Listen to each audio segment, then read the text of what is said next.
नमस्कार दोस्तों, स्वागत है आपका हमारे धर्म ग्रंथ पर। कैसे हो आप सब? यह बताने के लिए कमेंट बॉक्स में जय माता दी अवश्य लिखें। माता रानी की कृपा आपके और आपके परिवार पर सदैव बनी रहे। दोस्तों, आज के इस वीडियो में हम बात करेंगे नवरात्रि में कन्या पूजन की सही विधि क्या होती है। जैसे कन्या पूजन का महत्व क्या है, पूजन कब और कैसे करना चाहिए, कन्या पूजन में कितने वर्ष की कन्याओं को बुलाएं और उन्हें भोजन स्वरूप क्या खिलाना चाहिए, कन्याओं को उपहार स्वरूप क्या देना चाहिए और कन्या पूजन के क्या क्या लाभ प्राप्त होते हैं। इसकी संपूर्ण जानकारी के लिए वीडियो को एंड तक जरूर देखें। दोस्तों, नवरात्रि में कन्या पूजन या कंजक पूजन का विशेष महत्व होता है।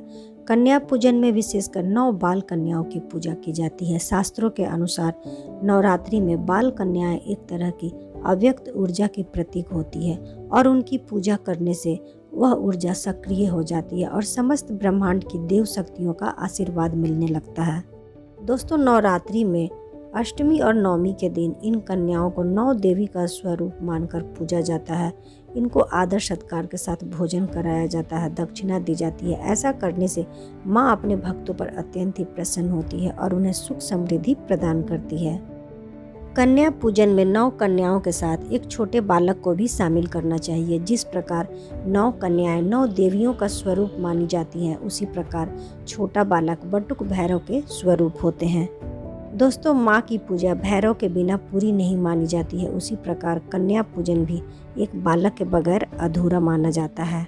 दोस्तों, कन्या पूजन अष्टमी या महानवमी को किया जाता है।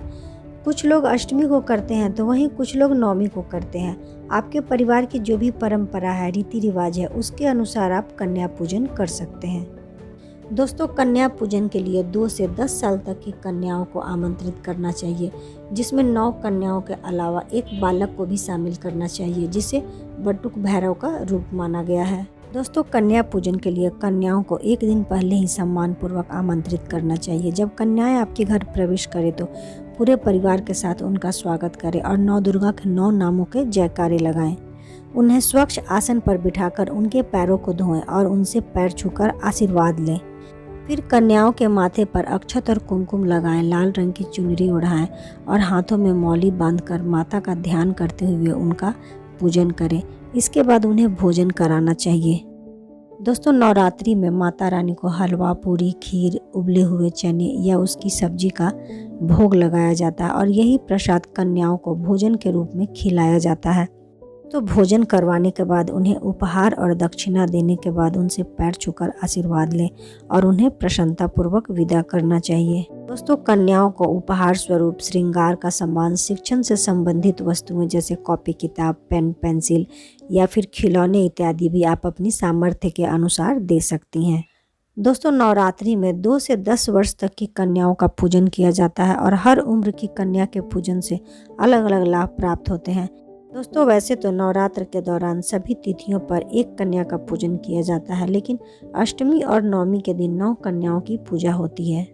2 वर्ष की कन्या कुमारी कहलाती है और उनकी पूजन से घर में दुख और दरिद्रता दूर होती है। 3 वर्ष की कन्या त्रिमूर्ति का रूप मानी गई है और उनके पूजन से घर में धन धान्य की भरमार रहती है और परिवार में सुख और समृद्धि बनी रहती है। 4 वर्ष की कन्या को कल्याणी माना गया है। इनकी पूजा से परिवार का कल्याण होता है। वहीं 5 वर्ष की कन्या रोहिणी होती है। रोहिणी के पूजन से व्यक्ति रोग मुक्त रहता है।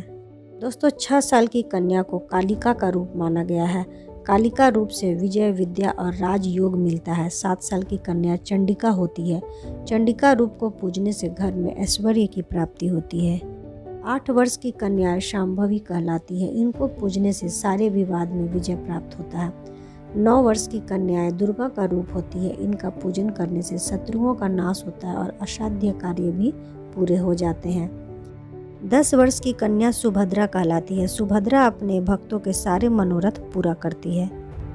दोस्तों, एक और जहां कन्याओं को नवरात्रि में देवी तुल्य मानकर उनकी पूजा की जाती है, उनका सम्मान किया जाता है, वहीं दूसरी ओर आज भी कई जगहों पर कन्याओं का शोषण किया जाता है, उनका अपमान किया जाता है। केवल नवरात्रि में ही नहीं बल्कि कन्याओं का, महिलाओं का सदा सम्मान करना चाहिए।